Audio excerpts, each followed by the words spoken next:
জাতীয় ঐক্য প্রতিষ্ঠায় ধর্মীয় নেতাদের সহায়তা চাইলেন প্রধান উপদেষ্টা। সম্প্রীতি বজায় রেখে অপপ্রচার রুখে দেওয়ার প্রত্যয়।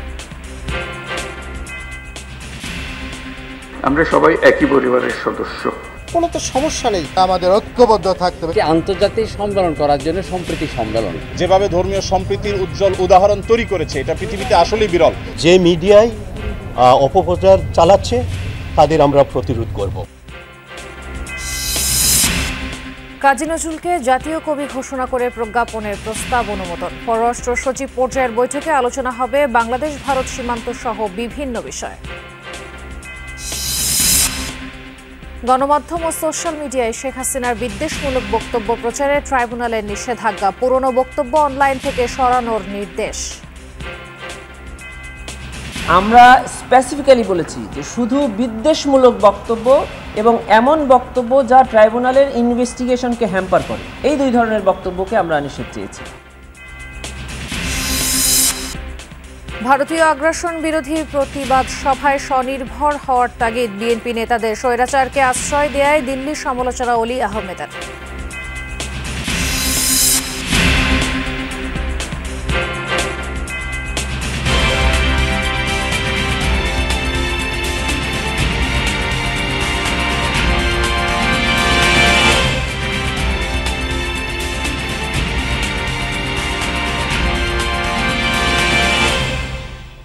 আমন্ত্রণ যমুনা নিউজে আপনাদের সঙ্গে আছি আমি খান তাজদিন আহসান। এতক্ষণ শিরোনাম দেখছিলেন। বিভিন্ন ধর্ম রীতিনীতি থাকলেও সবাই এক পরিবারের সদস্য, সবাই বাংলাদেশি। ফরেন সার্ভিস একাডেমিতে ধর্মীয় নেতাদের সাথে বৈঠকে এমনটাই জানিয়েছেন অন্তর্বর্তী সরকারের প্রধান উপদেষ্টা ডক্টর মোহাম্মদ ইউনূস। ধর্মীয় সহিংসতার প্রতিরোধে সঠিক তথ্য প্রাপ্তি ও সবাইকে ক্ষোভ সংবরণের আহ্বান জানান তিনি। বৈঠক শেষে উপদেষ্টা মাহফুজ আলম বলেন, ঐক্যবদ্ধ থাকলে বাংলাদেশ বিরোধী মিথ্যা ষড়যন্ত্র নস্যাৎ হয়ে যাবে। প্রচারিত হচ্ছে যে রাজধানীর ফরেন সার্ভিস একাডেমিতে ধর্মীয় সম্প্রদায় নেতাদের সাথে 2.5 ঘণ্টাব্যাপী বৈঠক করেন অন্তর্বর্তী সরকারের প্রধান উপদেষ্টা ডক্টর মোহাম্মদ ইউনূস। এবং আন্তরিকভাবেই বলেছিলাম, ধর্মের ভিন্নতা থাকলেও দেশের স্বার্থে সবাইকে এক পরিবার হয়ে থাকার আহ্বান জানান তিনি। বলেন, বিভিন্ন পার্থক্য থাকলেও কেউই পরস্পরের শত্রু নয়। আমাদের নানা মত থাকবে, নানা ধর্ম থাকবে, নানা রীতিনীতি থাকবে, আমরা সবাই একই পরিবারের সদস্য। আমাদের শত পার্থক্য সত্ত্বেও আমরা কারোর শত্রু নই। আমরা এক জায়গাতে এক কাতারে ওইখানে চলে আসি যখন আমাদের জাতীয়তার প্রশ্ন আছে, আমাদের পরিচয়ের প্রশ্ন আছে। আমরা বাংলাদেশি। সংখ্যালঘুদের বিষয়ে অবাধ তথ্য পেতে ধর্মীয় নেতাদের সহযোগিতা চান ডক্টর মোহাম্মদ ইউনূস। বলেন, প্রকৃত তথ্য ও সত্য জানার প্রক্রিয়া প্রতিষ্ঠা করতে চান তিনি। ধর্মীয় সহিংসতায় জড়িতদের বিচারের আওতায় আনারও প্রতিশ্রুতি দেন তিনি। তথ্যটা হলো বড় বিষয় এবং প্রতিকার। একটা হলো তথ্য, আর হলো প্রতিকার। আমি পেলাম তথ্য, প্রতিকার পাচ্ছে না, এটা সমাধান করতে হবে। সমস্যা হয়ে গেলে সেটা সমাধান করতে হবে। প্রধান উপদেষ্টা বলেন, দেশের সব ধর্মের মানুষের মাঝে ধর্মীয় সম্প্রীতি থাকলেও সবার মাঝে ভয় কাজ করছে। সব ধর্মাবলম্বীদের নির্ভয় থাকতে ক্ষোভ সংবরণের উপরও জোর দেন তিনি। প্রথম কথা, ক্ষোভ সৃষ্টির কোনো অকেশন সৃষ্টি না হয়, আর যদি ঘটনা ঘটেও যায় ক্ষোভটাকে সম্বরণ করা। কারণ এটাতে যদি আমি সঙ্গে সঙ্গে উত্তেজিত হয়ে যাই তাহলে আমাদের সমস্ত কিছু গোলমাল হয়ে গেল। যত কিছু করি যে আমরা ব্যক্তিগতভাবে প্রতিকার না করে রাষ্ট্রীয়ভাবে প্রতিকার করার ব্যবস্থা করতে পারি কিনা।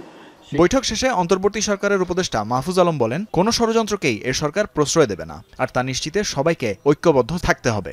যত বেশি ন্যাশনাল কনসেনসাস ক্রিয়েট করা যায় সেই দিকে আমরা এগোবো এবং আমরা আমাদের অন্তর্গত শক্তি, আমাদের দেশের ভেতরকার শক্তি, ভেতরকার সংহতি শক্তি বৃদ্ধি করব। মাহফুজ আলম বলেন, সবাই ঐক্যবদ্ধ থাকলে বিদেশি অপপ্রচার দেশের কোনো ক্ষতি করতে পারবে না। তানফির মৌসুম, যমুনা নিউজ, ঢাকা। বাংলাদেশের সংখ্যালঘুরা ভালো আছেন, তারপরও বাইরে থেকে বিভেদ ছড়ানো হচ্ছে। যারা অপপ্রচার চালাচ্ছে, ঐক্যের মধ্য দিয়ে তাদের প্রতিহত করার ঘোষণা দিয়েছে বিভিন্ন ধর্মীয় সম্প্রদায়ের নেতারা। প্রধান উপদেষ্টার সাথে বৈঠক শেষে তারা বলেন, আইনজীবী হত্যার পর ঘোলা পানিতে মাছ শিকার করে পরাজিত শক্তি দেশে ঢুকতে চাইছে, কিন্তু তা সফল হবে না। প্রকৃত তথ্য অনেক সময় প্রধান উপদেষ্টা ডক্টর মোহাম্মদ ইউনূসের সাথে 2.5 ঘণ্টা বৈঠক হয় বিভিন্ন ধর্মীয় নেতাদের। অংশ নেন রামকৃষ্ণ মঠ ও মিশন, রমনা হরিচাঁদ মন্দির, বুদ্ধিস্ট ফেডারেশন, গারো সম্প্রদায়, হেফাজতে ইসলাম ও আসুন্না ফাউন্ডেশন আর খ্রিস্টান সম্প্রদায়ের নেতারা। আমরা একটা পরিবার, বাংলাদেশে আমরা একটা পরিবার। আপনারা কি বলেছেন? আমরা বলেছি সম্প্রীতির কথাই। আমরা শান্তি চাই, আমরা কোনো দলের পক্ষ না, কোনো আমরা রাজনীতি করি না, আমরা শান্তির পক্ষে। বৈঠক শেষে হিন্দু নেতারা বলেন, বাংলাদেশে হিন্দুরা ভালো থাকলেও বাইরে থেকে বিভেদ ছড়ানো হচ্ছে। আমাদের মধ্যে ঢুকে একটা বিশৃঙ্খলা তৈরি করে তাদের স্বার্থ হাসিল করে, এটা আমরা চাই না। এটা হলো বাংলাদেশ। আমরা বাংলাদেশের সকল জাতিরাই সমানভাবে বাঁচতে চাই এবং বেঁচে আছি, কোনো তো সমস্যা নেই। খ্রিস্টান সম্প্রদায়ের পক্ষে ফাদার আলবার্ট রোজারিও বলেন, কঠিন সময়ে সবাইকে ঐক্যবদ্ধ থাকতে হবে।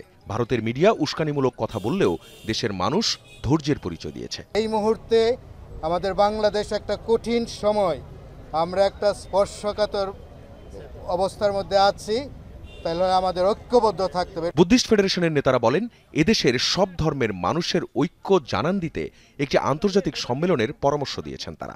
আমাদের কোন মিডিয়া কোথায় কি অপপ্রচার করতেছে এটা ওই দেশের বিষয়, এটা আমাদের বিষয় না। আমরা কি প্রচার করতেছি এটা হচ্ছে বড় বিষয়। এটি আন্তর্জাতিক সম্মেলন করার জন্য সম্প্রীতি সম্মেলন, এবং বিশ্ব থেকেও আমরা যাতে সেরকম লিডার আমরা এনে এদেশের মিশনগুলোকে, ঢাকাস্থ যে কূটনীতিক মিশনগুলো আছে, যারা আমাদেরকে দেখুক যে আমরা শান্তির মধ্যে মেলবন্ধনে আমরা অবস্থান করতে চাই। গারো পুরোহিত জনসন মৃ বলেন, যারা অপপ্রচার চালাচ্ছে তাদের প্রতিরোধ করে অন্তর্বর্তী সরকারকে সাহায্য করবেন তারা। আমরা ঐক্যবদ্ধ হয়েছি, যে মিডিয়ায় অপপ্রচার চালাচ্ছে তাদের আমরা প্রতিরোধ করব।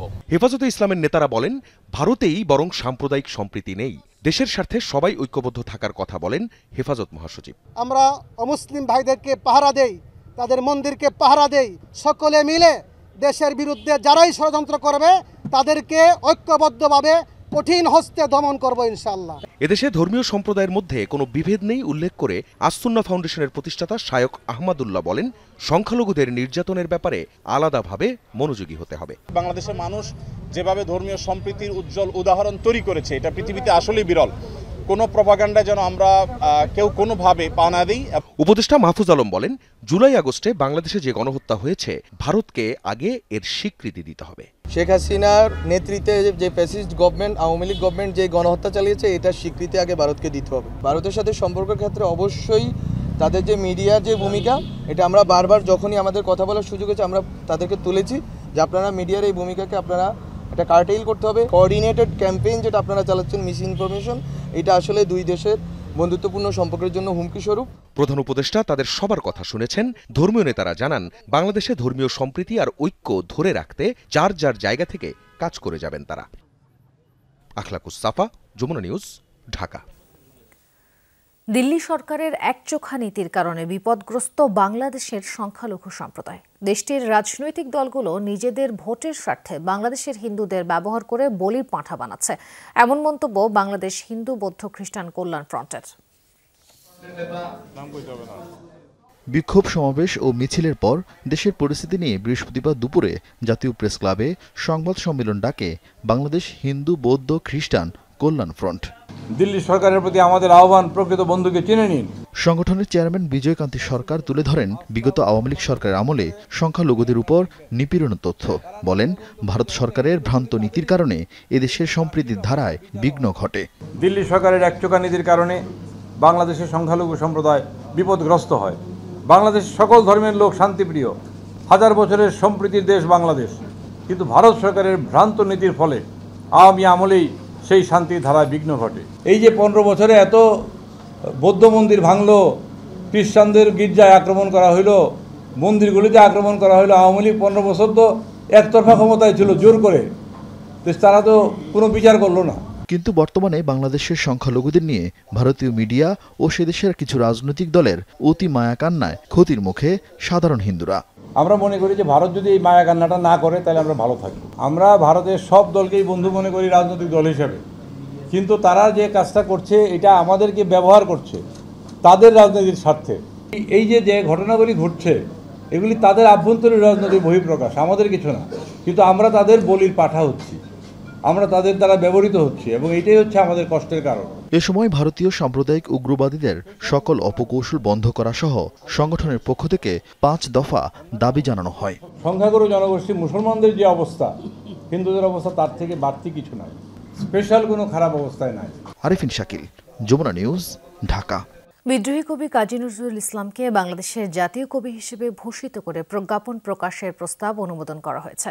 রাজধানীর তেজগাঁওয়ে অন্তর্বর্তী সরকারের প্রধান উপদেষ্টার কার্যালয়ে উপদেষ্টা পরিষদের বৈঠকে এই সিদ্ধান্ত হয়। এছাড়া নিউজিল্যান্ডের রাজধানী ওয়েলিংটনে বাংলাদেশের হাইকমিশন স্থাপনের প্রস্তাব অনুমোদন করেছে অন্তর্বর্তী সরকারের উপদেষ্টা পরিষদ।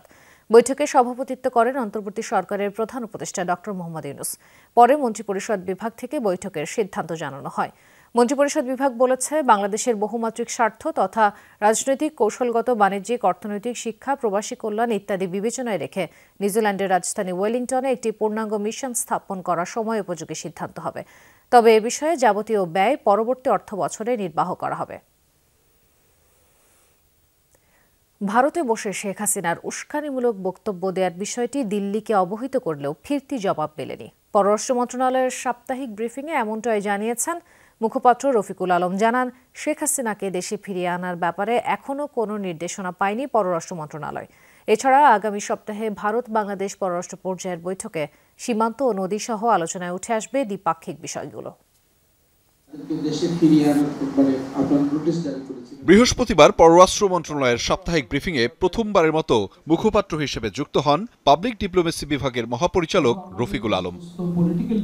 নির্ধারিত বক্তব্যে মুখপাত্র জানান, আগামী সপ্তাহে প্রধান উপদেষ্টার সাথে বৈঠক করবেন ইউরোপীয় ইউনিয়নের একটি সফরকারী প্রতিনিধি দল। আলোচনা হবে রোহিঙ্গা, জলবায়ু এবং জিএসপি সুবিধা নিয়ে।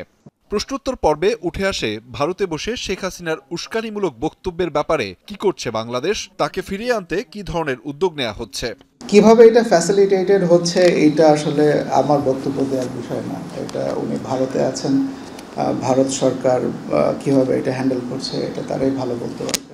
আমাদের যে অংশে আমাদের যে রোলটা প্লে করার কথা, সেই অংশের রোল প্লে করার সময়টা এখনো আসেনি। তো ওইটা যখন আসবে তখন আমরা করব। আগামী সপ্তাহে ঢাকায় বসছে ভারত বাংলাদেশ পররাষ্ট্র সচিব পর্যায়ের বৈঠক, যেখানে সীমান্ত, বাণিজ্য, পানি বন্টন সহ আলোচনায় উঠে আসবে দ্বিপাক্ষিক বিভিন্ন বিষয়। 2 দিনের সফরে প্রধান উপদেষ্টা ও পররাষ্ট্র উপদেষ্টার সাথেও সাক্ষাৎ করবেন ভারতের পররাষ্ট্র সচিব। বাণিজ্য আছে, সীমান্ত আছে, কানেক্টিভিটি আছে, তারপরে পানি আছে, এই বিষয়গুলো আলোচনাতে থাকবে। এছাড়াও আরও অনেক এলিমেন্ট নিশ্চয়ই আছে, কিন্তু এই মুহূর্তে আমার কাছে এর চেয়ে বেশি তথ্য নেই। মুখপাত্র জানান, যুক্তরাষ্ট্রের প্রেসিডেন্ট পরিবর্তন হলেও দেশটির পররাষ্ট্রনীতি অপরিবর্তিত থাকে, ফলে যুক্তরাষ্ট্রের সাথে দ্বিপাক্ষিক সম্পর্ক অবনতি হওয়ার সুযোগ কম। এছাড়া মুখপাত্র আরও জানান, যুক্তরাজ্যে আওয়ামী লীগের সমাবেশে শেখ হাসিনার বক্তব্য প্রসঙ্গ গণমাধ্যম থেকে জেনেছে পররাষ্ট্র মন্ত্রণালয়। মিডিয়াতে যা দেখেছি যে এরকম একটা পলিটিক্যাল মিটিং আছে, সেই পলিটিক্যাল মিটিংয়ে উনি বক্তৃতা দিবেন। আপনারা যেরকম জানেন আমরাও সেরকম জানি। আহমেদ রেজা, যমুনা নিউজ, ঢাকা। গণমাধ্যম ও সামাজিক যোগাযোগ মাধ্যমে শেখ হাসিনার বিদ্বেষমূলক বক্তব্য প্রচারে নিষেধাজ্ঞা দিয়েছেন আন্তর্জাতিক অপরাধ ট্রাইব্যুনাল। বিচারপতি গোলাম মর্তুজা নেতৃত্বাধীন 2 সদস্যের বেঞ্চ প্রসিকিউশন টিমের আবেদনের প্রেক্ষিতে আদেশ দেন। সেই সঙ্গে শেখ হাসিনা আগে যত বিদ্বেষমূলক বক্তব্য দিয়েছেন তার সব মাধ্যম থেকে সরাতে বাংলাদেশ টেলিযোগাযোগ নিয়ন্ত্রণ কমিশন, তথ্য এবং আইসিটি মন্ত্রণালয়কে নির্দেশ দেওয়া হয়েছে। ছাত্র জনতার গণঅভ্যুত্থানে গত 5 আগস্ট ভারতে পালিয়ে যান সাবেক প্রধানমন্ত্রী শেখ হাসিনা। এরপর থেকে সেখানেই অবস্থান করছেন তিনি। ভারতে অবস্থানকালে তার বিরুদ্ধে গণহত্যার অভিযোগে 200-র বেশি মামলা হয়েছে। আন্তর্জাতিক অপরাধ ট্রাইব্যুনালে গ্রেপ্তারি পরোয়ানাও রয়েছে পতিত সরকার প্রধানের বিরুদ্ধে। ইন্টারপোলে রেড নোটিশ জারি করে শেখ হাসিনাকে দেশে ফিরিয়ে আনার আবেদনও করা হয়েছে।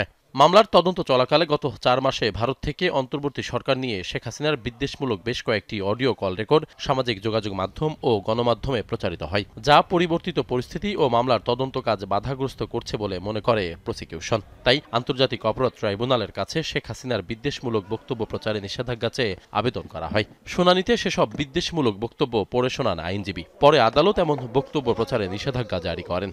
যে উনি বলছেন যে 227টি মামলা হয়েছে, অতএব 227 জনকে মার্ডার করার সার্টিফিকেট পেয়েছি, লাইসেন্স পেয়েছি। উনি আরও বলছেন যে তোমাদের বাড়িঘর পোড়াচ্ছে, তাদের কি বাড়িঘর নাই? এই শব্দগুলো দিয়ে এই মামলার ভিকটিম এবং উইটনেসদেরকে এক ধরনের থ্রেট দেওয়া হচ্ছে। এই ধরনের বক্তব্য যদি পাবলিকলি পাবলিশড হয়, ব্রডকাস্ট হয়, তাহলে আমরা ট্রায়ালের সময় সাক্ষীদেরকে আর ট্রাইব্যুনালে আনতে পারবো না, তারা ভীতিগ্রস্ত হবে। এবং পরবর্তী যে সাক্ষীরা আছে এখনও ঘটনাস্থলগুলো আছে সেখানে গিয়েও আমাদের তদন্তকারী সংস্থা তদন্তকারী কর্মকর্তারা এই সাক্ষীদের জবানবন্দি আর গ্রহণ করতে পারবেন না। শুধু তাই নয়, হেট স্পিচ এমন একটি অপরাধ যেটি শুধু বাংলাদেশে নয়, সারা পৃথিবীর সকল আইনে সকল জায়গাতে হেট স্পিচ একটি ক্রিমিনাল অফেন্স। প্রসিকিউশন বলছে এই ধরনের হেইট স্পিচের কারণে তদন্ত কাজ বাধাগ্রস্ত হচ্ছে, তাই এগুলো সামাজিক যোগাযোগ মাধ্যম থেকে সরাতে সরকারের সংশ্লিষ্ট দপ্তরগুলোকেও নির্দেশ দেওয়া হয়েছে। আমরা স্পেসিফিক্যালি বলেছি যে শুধু বিদ্বেষমূলক বক্তব্য এবং এমন বক্তব্য যা ট্রাইব্যুনালের ইনভেস্টিগেশনকে হ্যাম্পার করে, এই দুই ধরনের বক্তব্যকে আমরা নিষেধ চেয়েছি। সাধারণ বক্তব্যের অধিকার সবারই আছে। এসব বক্তব্য পরবর্তীতে যেন প্রচার না হয় সেজন্য ইউটিউব, ফেসবুক, টুইটার সহ বিভিন্ন সামাজিক যোগাযোগ মাধ্যমের হেড অফিসেও চিঠি দেবে প্রসিকিউশন। আমাদের কোর্টের যে অর্ডার আছে সেই অর্ডারটা আমরা লিখিতভাবে ফেসবুক, টুইটার, ইউটিউব সহ যেগুলো ইন্টারন্যাশনাল সোশ্যাল মিডিয়া আছে এখানে আমরা আমাদের ট্রাইব্যুনালের আদেশটা পৌঁছাবো এবং তাদেরকে লিখিত জানাবো এগুলো ইন্টারন্যাশনাল হিউম্যান রাইটস স্ট্যান্ডার্ড অনুযায়ী এগুলো হেট স্পিচ। গেল 18 নভেম্বর, জুলাই, আগস্টের গণহত্যার ঘটনায় দায়ের করা মামলায় শেখ হাসিনার বিরুদ্ধে তদন্ত কাজ আগামী 17 ডিসেম্বরের মধ্যে শেষ করার নির্দেশ দিয়েছে আন্তর্জাতিক অপরাধ ট্রাইব্যুনাল। আশিক মাহমুদ, যমুনা নিউজ, ঢাকা। নিজ স্ত্রীর ভারতীয় শাড়ি ছুঁড়ে ফেলে এবং আগুন দিয়ে সেদেশের পণ্য বর্জনের ডাক দিয়েছেন বিএনপির সিনিয়র যুগ্ম মহাসচিব রিজভী আহমেদ। আরেক নেতা জয়নুল আবদিন ফারুক বলেছেন, শেখ হাসিনা ভারতে অবস্থান করায় সেদেশের উগ্রবাদীরা উৎসাহ পাচ্ছে। আর দলটির স্থায়ী কমিটির সদস্য ডক্টর মঈন খানের মতে, ভারত বাংলাদেশের জনগণের বন্ধুত্ব মেনে নিতে পারে না সেদেশের রাজনৈতিক নীতি নির্ধারক ও নিরাপত্তা সংশ্লিষ্টরা। ফারাক্কা অভিমুখে লং মার্চ করার কথাও জানান তিনি। আমার স্ত্রী আমাকে দিয়েছে একটি শাড়ি, ইন্ডিয়ান শাড়ি আছে, সে নিজেই এই শাড়ি দিয়েছে, এইটা আজকে আপনাদের সামনে ছুঁড়ে ফেললাম। এভাবেই ভারতীয় পণ্য বর্জনের আহ্বান জানান বিএনপির সিনিয়র যুগ্ম মহাসচিব রিজভী আহমেদ। প্রেস ক্লাবের সামনে বিএনপি নেতারা বলেন, নিষ্ঠুর সরকারকে পছন্দ করলেও বাংলাদেশের মানুষকে পছন্দ করে না ভারত। যারা শুধুমাত্র একজন ব্যক্তি, যে ব্যক্তি বাংলাদেশের মানুষের উপর অত্যাচার করেছে, নিপীড়ন করেছে, রক্তের বন্যা ভাসিয়ে দিয়েছে, সেই হাসিনাকে, সেই আপনার নিষ্ঠুর হাসিনাকে তারা পছন্দ করে। বাংলাদেশ টিকে থাকুক এইটা চায় না। আজকে তারা নানা ধরনের উস্কানি দিচ্ছে বাংলাদেশে।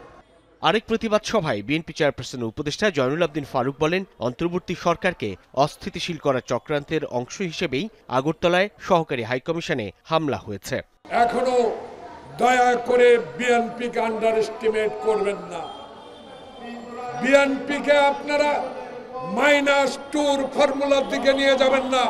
আর বিলম্ব নয়, এই সকল ষড়যন্ত্রে রুখতে হলে জনপ্রতিনিধি দরকার। দুপুরে প্রেস ক্লাবে বাংলাদেশের নদী পানির অধিকার আন্দোলন ও আন্তর্জাতিক ফারাক্কা কমিটির নেতা আতিকুর রহমান শালুর স্মরণ সভায় যোগ দেন বিএনপির স্থায়ী কমিটির সদস্য ডক্টর মঈন খান। হুঁশিয়ার করেন ফারাক্কা অভিমুখে লং মার্চ করার। আমি ঐক্য করতে গিয়ে যদি আবার নতুন করে বাকশাল করে ফেলি তাহলে কিন্তু সেই ঐক্যে কাজ হবে না। আমরা আবার একটি তৃতীয় ফারাক্কা মার্চ করে আমাদের বন্ধু রাষ্ট্রকে জানিয়ে দেয় যে আমরা মানুষের কল্যাণে বিশ্বাস করি। বাংলাদেশ যদি অস্থিতিশীল হয়, বাংলাদেশের যদি নিরাপত্তা ঝুঁকির মধ্যে পড়ে, ভারতের নিরাপত্তাও কিন্তু ঝুঁকির মধ্যে কিন্তু পড়ার আশঙ্কা আছে। সমস্ত কার্ড কেবল আপনাদের হাতে নেই, বাংলাদেশের হাতেও কিছু কার্ড আছে। এটাকে বিবেচনার মধ্যে এটাকে নেওয়া দরকার। পাশের বাড়িতে যদি আগুন লাগে, সে আগুন কিন্তু আপনার ঘরেও কিন্তু এসে পড়তে পারে। বন্ধু রাষ্ট্রের সঙ্গে সংকটময় অবস্থা থেকে মুক্তি পেতে রাজনীতি, কূটনীতি ও তথ্য প্রযুক্তির ব্যবহারের পরামর্শ দেন নেতারা। এই সত্যকে মেনে নিতে পারে না যে বন্ধুত্ব দুটি রাষ্ট্রের মানুষের মধ্যে হবে, দুটি রাষ্ট্রের সরকারের মধ্যে না। সাইফুদ্দিন রবিন, যমুনা নিউজ, ঢাকা। দুর্নীতি, চাঁদাবাজি, ঘুষ এখনো বন্ধ হয়নি। এটা সরকারের ব্যর্থতা বলে মন্তব্য করেছেন এলডিপি সভাপতি অবসরপ্রাপ্ত কর্নেল অলি আহমদ। বৃহস্পতিবার সকালে মগবাজারে দলের কেন্দ্রীয় কার্যালয়ে সংবাদ সম্মেলনে তিনি বলেন, সরকারের অনেকে বেসামাল। দেশ সঠিকভাবে পরিচালনার জন্য আগে তাদের নিয়ন্ত্রণ করতে হবে। বিতর্কিত অনেক লোকদেরকে আপনারা সম্পৃক্ত করেছেন। হাসিনার তাবেদার বাহিনীরা এখনো সরকারি চাকরিতে বহাল আছে। আপনারা কিন্তু এখন একটার পাশে একটা শূন্য যোগ করতেছেন, দালালদেরকে বিভিন্ন জায়গায় পদায়ন করছেন। তাদের কাছ থেকে নতুন জেনারেশনের জন্য মঙ্গল কিছু কামনা করবেন না। আমি অনুরোধ করব, শক্ত হাতে ধরুন, না হলে ফসকে যাবে। আবারও বাংলাদেশ বিরোধী ঔদ্ধত্যপূর্ণ বক্তব্য দিলেন পশ্চিমবঙ্গ রাজ্য বিজেপি নেতা শুভেন্দু অধিকারী। বৃহস্পতিবার কলকাতার ধর্মতলায় বাংলাদেশ বিরোধী সমাবেশ হয়। বিজেপি নেতৃত্বাধীন উগ্র হিন্দুত্ববাদী বিভিন্ন সংগঠনের উদ্যোগে এই সমাবেশ হয়। সেখানে বাংলাদেশ বিরোধী বিতর্কিত নানা বক্তব্য দেন তিনি। বাংলাদেশ দখল করে অখণ্ড ভারত গড়ারও হুঁশিয়ারি দেন শুভেন্দু অধিকারী। এ সময় বাংলাদেশে কথিত সংখ্যালঘু নির্যাতন নিয়েও কথা বলেন শুভেন্দু। অভিযোগ করেন বাংলাদেশের বিভিন্ন স্থানে সংখ্যালঘুদের ওপর নির্যাতন চালানো হচ্ছে। এ সময় পশ্চিমবঙ্গ রাজ্য সরকারকে বাংলাদেশের অন্তর্বর্তী সরকারের তুলনা করেন বিজেপির এই নেতা।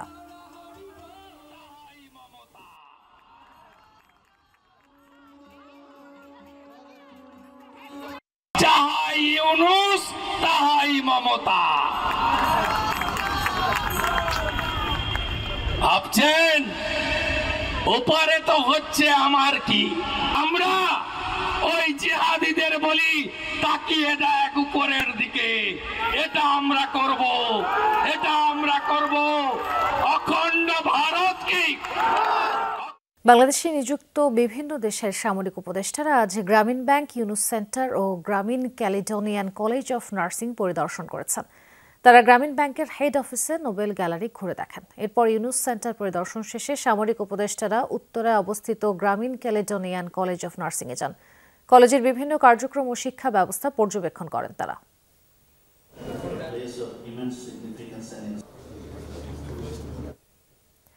মদ খাওয়ার লোভে পড়ে আইনজীবী সাইফুলকে হত্যা করেন চন্দন দাস। কিশোরগঞ্জের ভৈরবে পুলিশের হাতে গ্রেফতারের পর এমনটাই দাবি করেছেন তিনি। জানান, হত্যার সময় নেশাগ্রস্ত ছিলেন। বৃহস্পতিবার সকালে চট্টগ্রাম কোতোয়ালি থানা পুলিশের কাছে তাকে হস্তান্তর করা হয়। আমি ঝাড়ু নিয়ে সিটি কেন্দ্রে কাপড় নিয়ে বার হয়েছে, আমরা ধরাই না, আমাকে এক বোতল মদ খাওয়াই দিয়েছে, তুমি মারেন। চন্দন দাস চট্টগ্রামে আইনজীবী সাইফুল হত্যার প্রধান আসামি। জানাচ্ছিলেন কিভাবে ঘটিয়েছেন হত্যাকাণ্ডটি। চন্দনের দাবি, মাতাল হওয়ার পর তাকে দেয়া হয় খুনের নির্দেশ। তবে নির্দেশদাতাদের নাম বলেননি অভিযুক্ত চন্দন।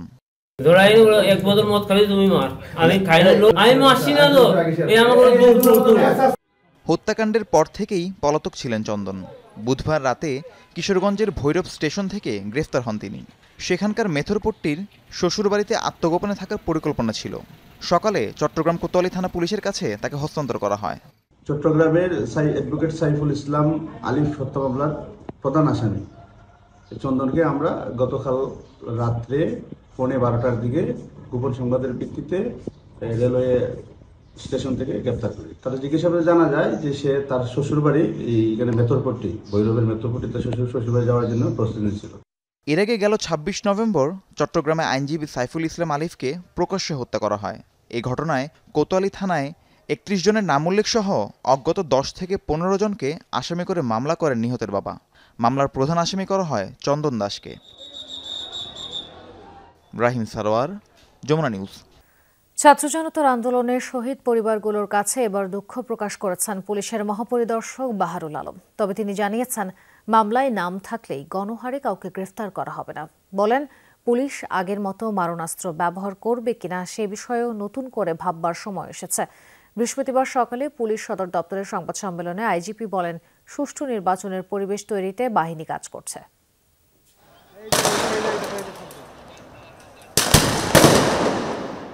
জুলাই আগস্টে শিক্ষার্থীদের আন্দোলন দমাতে মরিয়া হয়ে ওঠে পুলিশ। দেশের টাকায় কেনা অস্ত্রগুলিতে প্রাণ হারান ১৫০০-এর বেশি ছাত্র জনতা। প্রশ্ন ওঠে আন্দোলন দমাতে মারণাস্ত্রের ব্যবহার নিয়ে। বিষয়গুলো নিয়ে সম্প্রতি দুঃখ প্রকাশ করেছেন নতুন ডিএমপি কমিশনার। বৃহস্পতিবার প্রথমবার সাংবাদিকদের মুখোমুখি হয়ে দুঃখ প্রকাশ করলেন আইজিপি। জানালেন, পুলিশকে মারণঘাতী অস্ত্র দেওয়ার ঘটনায় উদ্বেগ তিনি। সময় এসেছে সুষ্ঠু অস্ত্র নীতিমালা তৈরি করার। আমি পুলিশ বাহিনীর পক্ষ থেকে প্রতিটি শহীদ পরিবারের কাছে আন্তরিক দুঃখ প্রকাশ করছি এবং ক্ষমা প্রার্থনা করছি। মূল কাজ আমার যেখানে জীবন রক্ষা করা, সেখানে তার আর্মামেন্টোরিয়াম কীরকম হবে, আমার মনে হয় যে উই শুড ডিসাইড নাও। আমার বিশ্বাস পুলিশ সংস্কার কমিশনের টিওয়ারে এটা আছে। সংখ্যায় কতজন পুলিশ সরাসরি ছাত্র জনতার উপর গুলি চালিয়েছে তার সঠিক পরিসংখ্যান জানাতে পারেননি বাহারুল। বলেছেন, যারা গুলি চালিয়েছে আর যাদের নির্দেশে হত্যাকাণ্ড ঘটেছে তারা এর দায় এড়াতে পারবে না। হি ওয়াজ অ্যাকিউজিং মি, স্যার কেন আমাকে গুলি করলেন? আমি তো শুধু ভ্যান চালাই, আমি তো কোনো কিছুতে সাথে পাশে নাই, আমাকে কেন গুলি করলেন? আমার তো কোনো জবাব নাই। আমি শুধু বলছি, ভাই I do not have any answer, আমি তোমার কাছে শুধু ক্ষমা চাইতে এসেছি, আমার আর কোনো উত্তর নেই। তো এই যে অভিজ্ঞতার ভিতর দিয়ে প্রতিটা মানুষ গেছে, এখান থেকে রিকভার আমাদের করতে একটু সময় দেন, আপনারা একটু সাহায্য করেন। আন্দোলনে নিহতদের ঘটনায় যেসব মামলা হয়েছে সেগুলোর এফআইআরে অনেক নাম নিয়ে প্রশ্ন আছে। আইজিপি বলেন, শুধু মামলায় নাম থাকলেই গ্রেফতারে যাবে না পুলিশ। বাহিনীর রাজনৈতিক ব্যবহার বন্ধে সংস্কার কমিশন থেকে সুপারিশ আশা করেন তিনি। যারা মনে করছে যে না, এখন আমরাই দেশের মালিক হয়ে গেছি, এখন আমাদের কথাই চলতে হবে, থানা ইত্যাদি, ওই সব সমাজের ওই রকম প্রভাবশালী লোক হয়তো যারা মনে করছে যে আমার কথা চলতে, মানে এটা তো আমরা হতে দিতে পারি না। তাহলে আগের 15 বছর কি দোষ করছিল? সম্প্রতি বাংলাদেশ ভ্রমণে সতর্কতা জারি করে যুক্তরাজ্য, এতে জঙ্গিবাদের প্রসঙ্গ আসে। আইজিপি বাহারুল জানালেন, জঙ্গি হামলার সুনির্দিষ্ট তথ্য নেই পুলিশের কাছে, তবে এ বিষয়ে সর্বোচ্চ গুরুত্ব দিয়ে সতর্ক অবস্থায় আছে বাহিনীর সদস্যরা। বলা হচ্ছে যে এখানে টেরোরিজম আবার গ্রো করছে, ইসলামী মৌলবাদ গ্রো করছে। রাব্বি সিদ্দিকী, যমুনা নিউজ, ঢাকা। বিগত 15 বছরে বিদ্যুৎ ও জ্বালানি খাতে হয়েছে লুটপাট, মূল্যবৃদ্ধি এবং দায় মুক্তি ক্ষমতার মাধ্যমে হয়েছে ৯/৬। পরিবর্তিত সময়েও এই খাতের জন্য হাতে নেওয়া হয়নি সংস্কার উদ্যোগ। আগের কুশীলবরায় নাড়ছে কলকাঠি। জ্বালানি খাত নিয়ে সেমিনারে বক্তারা বলেন, বিদ্যুৎ ও জ্বালানি সরবরাহে এতদিন যারা লুণ্ঠন করেছে তাদের তালিকা জনসম্মুখে প্রকাশ করতে হবে। বাতিল করতে হবে আদানি সহ বিভিন্ন বৈষম্যমূলক চুক্তি। টেকসই বিদ্যুৎ এবং জ্বালানি খাত তৈরিতে গেল 1 দশকে হাতে নেওয়া হয় নানামুখী উদ্যোগ, কিন্তু এসব পদক্ষেপের বেশিরভাগই ছিল উদ্দেশ্য প্রণোদিত। হাতিয়ে নেওয়া হয়েছে শত শত কোটি টাকা। সকালে জ্বালানি রূপান্তর নীতি নিয়ে কনজিউমার অ্যাসোসিয়েশন অব বাংলাদেশ বা ক্যাবের আলোচনায় উঠে আসে জ্বালানি খাতের নানা দিক। বলা হয়, বিদ্যুৎ ও জ্বালানি খাতের বড় বড় প্রকল্প বাস্তবায়নের নামে পাচার করা হয়েছে অর্থ, দায়মুক্তি আইন কার্যকর করায় বেড়েছে লুটপাটের মাত্রা।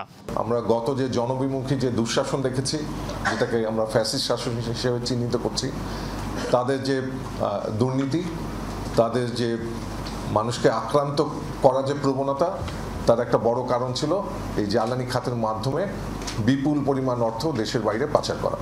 আলোচকরা বলেন, ব্যক্তি খাতে মালিকানাধীন 40টি ফার্নেস অয়েল ভিত্তিক বিদ্যুৎ কেন্দ্রের চুক্তি বাতিল হওয়া জরুরি। ভারতীয় কোম্পানি আদানির কয়লা ভিত্তিক বিদ্যুৎ প্রকল্প পর্যালোচনা দরকার। ব্যক্তি খাতের বিদ্যুৎ কেন্দ্রগুলোতে ভর্তুকি দামে গ্যাস দেওয়া হচ্ছে, কোনোভাবেই তা গ্রহণযোগ্য নয়। বিআরসি আইন পরিবর্তন করে সরকার মূল্য বৃদ্ধির ক্ষমতাটা নিজের হাতে নিয়ে যে পরিস্থিতি তৈরি করেছিল এবং বিদ্যুৎ ও জ্বালানি দ্রুত সরবরাহ যেটা দায়মুক্তি আইন তৈরি করে এই দুটো পরিস্থিতিকে হাতিয়ার হিসেবে, দুটো আইনকে হাতিয়ার হিসেবে ব্যবহার করেছিল, সেই ব্যবহারের জায়গাটা সংরক্ষণ করে সরকার তার যে অবস্থান পরিষ্কার করেছে তাতে আমরা শঙ্কিত। আলোচনায় 21 দফা জ্বালানি রূপান্তর নীতি বাস্তবায়নে প্রস্তাব তুলে ধরা হয়। বলা হয়, বর্তমান সরকার আগের ধারাবাহিকতা থেকে সরে আসেনি, যা এই খাতের জন্য মঙ্গলজনক হবে না। আগে সরকার এই খাতকে বাণিজ্যিক খাত করতে যেসব রদবদল এনেছিল, সেই সব রদবদলের ধারাবাহিকতায় এই সরকার রক্ষা করছে। রিমন রহমান, যমুনা নিউজ, ঢাকা। টিআইবি সেরা অনুসন্ধানী প্রতিবেদকের পুরস্কার পেয়েছেন যমুনা টেলিভিশনের জ্যেষ্ঠ প্রতিবেদক আলামিন হক অহন। বৃহস্পতিবার দুপুরে রাজধানীর বঙ্গবন্ধু আন্তর্জাতিক সম্মেলন কেন্দ্রে এক জমকালো অনুষ্ঠানে তার হাতে পুরস্কার তুলে দেওয়া হয়। নারী ও শিশু অধিদপ্তরের সেলাই মেশিন প্রকল্পে কোটি টাকার দুর্নীতি বিষয়ে প্রতিবেদনের জন্য তিনি এই পুরস্কার অর্জন করেছেন। অনুসন্ধানী সাংবাদিকতাকে উৎসাহিত করতে 1999 সাল থেকে সাংবাদিকদের পুরস্কৃত করছে ট্রান্সপারেন্সি ইন্টারন্যাশনাল বাংলাদেশ।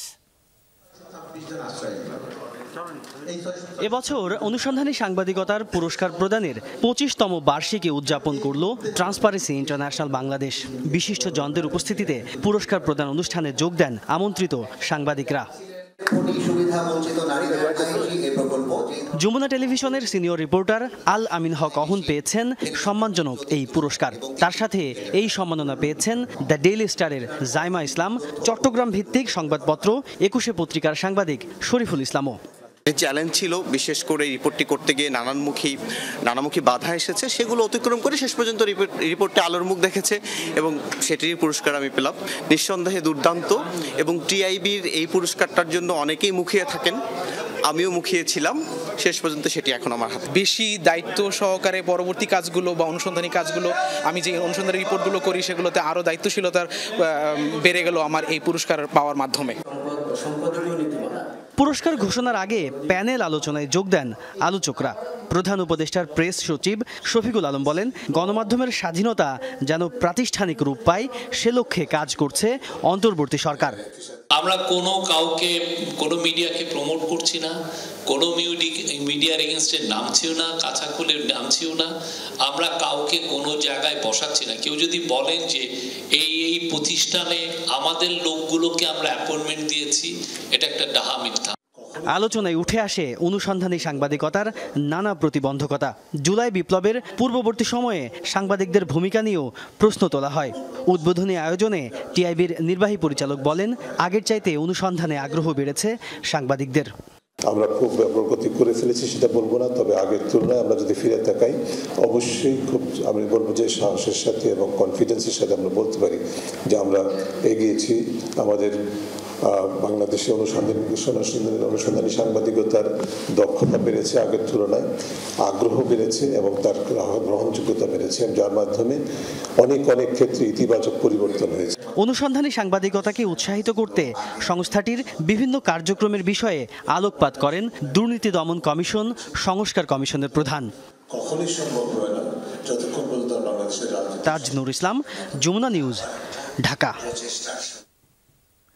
রাজধানীতে ছিনতাইয়ের ঘটনা নতুন নয়, তবে এবার তুরাগ থানা এলাকায় অ্যাসিড নিক্ষেপ করে ছিনতাইয়ের নতুন ধরন দেখা গেছে। এক মাও তার 2 বছরের সন্তানকে অ্যাসিড মেরে ছিনতাইয়ের ঘটনা ঘটেছে। অ্যাসিডে সেই নারীর চেহারা বিকৃত হওয়ার পাশাপাশি একটি চোখ নষ্ট হয়ে গেছে, আরেকটি চোখও মারাত্মকভাবে ক্ষতিগ্রস্ত। তার কোলে থাকা 2 বছরের সন্তানও দগ্ধ হয় অ্যাসিডে। এ ঘটনায় নাইম ওরফে বাবু নামে একজনকে গ্রেফতার করেছে পুলিশ। গত 21 নভেম্বরের ঘটনা। তুরাগ থানা তারা মার্কেট এলাকায় ভাসুরের বাসায় যাচ্ছিলেন সাথী রানী। কোলে ছিল তার 2 বছরের কন্যা সন্তান মিজু রানী।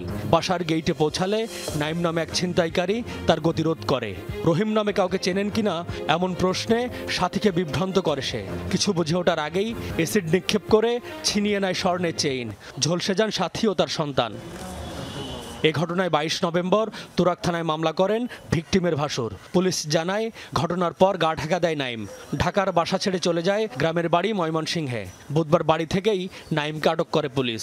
চেইনটা ছিনতাই করার উদ্দেশ্যে এই অ্যাসিড ছুটে মারে এবং ঘটনার পর থেকেই সে তার ঢাকাস্থ যে বাসা ছিল সেখান থেকে পালিয়ে তার গ্রামের বাড়িতে আত্মগোপন করে থাকে। অ্যাসিড নিক্ষেপ করে ছিনতাইকে ভিন্ন ধর্মীয় অপরাধ হিসেবে দেখছে পুলিশ। তারা জানায়, ব্যাটারি চালিত অটোরিকশায় ব্যবহৃত অ্যাসিড কিনে সেটি ছিনতাইয়ের কাজে ব্যবহার করত নাইম। এটা একটা ভিন্ন মাত্রার অপরাধ। ব্যাটারিতে যে অ্যাসিডটা ব্যবহার করা হয় সেই অ্যাসিড সে সংগ্রহ করে এবং সেই অ্যাসিড নিক্ষেপের মাধ্যমে যে ভিকটিমকে অপ্রস্তুত অবস্থায় রেখে তার গলার থেকে সে চেইনটা ছিনতাই করে। ভিকটিম সাথী রানী ও তার সন্তান এখন জাতীয় বার্ন ইনস্টিটিউটে ভর্তি। ছোট্ট মেয়ে কিছুটা সুস্থ হলেও 2 চোখই হারানোর শঙ্কায় সাথী রানী। কোনো অপরিচিত বা অপ্রয়োজনে কারোকে কোনো অ্যাসিড যেন কারো হাতে না যায়। M A Aziz, Jamuna news, Dhaka. জামালপুরে বর্জ্য সংগ্রহকারী ও পিট অ্যাম্পিটিয়ার্টের স্বাস্থ্য সুরক্ষা বিষয়ক প্রশিক্ষণ ও নিরাপত্তা উপকরণ বিতরণ করা হয়েছে। বৃহস্পতিবার সকালে জামালপুর পৌরসভার হলরুমে বাসা ফাউন্ডেশন ফিনিশ মন্টিয়াল প্রকল্পের উদ্যোগে এই প্রশিক্ষণ অনুষ্ঠিত হয়। এ সময় 40 জন পরিচ্ছন্নতা কর্মীদের প্রশিক্ষণ দেন ফাউন্ডেশনটির সেন্ট্রাল ওয়াশ কোঅর্ডিনেটর প্রিন্স দেরনি। পরে নিরাপত্তা উপকরণ বিতরণ করেন পৌর নির্বাহী কর্মকর্তা, কনজারভেন্সি ইন্সপেক্টর, ফাউন্ডেশনের জামালপুরের সিটি কোঅর্ডিনেটর সহ অন্যান্যরা। ওয়েস্ট কালেকশন গ্রুপ এবং ফিট এমটিআর গ্রুপ যারা স্লাস কালেকশন করে 40 জন 20 জন করে 40 জনকে আমাদের আজকে এই প্রজেক্টের পক্ষ থেকে বাসা ফাউন্ডেশনের পক্ষ থেকে আপনার সেফটি ম্যাটেরিয়ালস ডিস্ট্রিবিউশন করা হয়েছে। কক্সবাজারে জন্ম সনদ ও মৃত্যু নিবন্ধন কার্যক্রম দ্রুততর ও নির্ভুল করা বিষয়ক আলোচনা সভা অনুষ্ঠিত হয়েছে। বৃহস্পতিবার সকালে জালালাবাদ ইউনিয়নের বাহারছড়া সরকারি প্রাথমিক বিদ্যালয় প্রাঙ্গণে এই সভা হয়। এ সময় বক্তারা বলেন, অপারেটরদের অসাবধানতা ও উদাসীনতায় জন্ম ও মৃত্যু কার্ডে নানা ভুল তথ্য উঠে আসে। এছাড়া টিসিবি কার্ড বিতরণেও দ্রুত কাজ করার তাগিদ দেন তারা।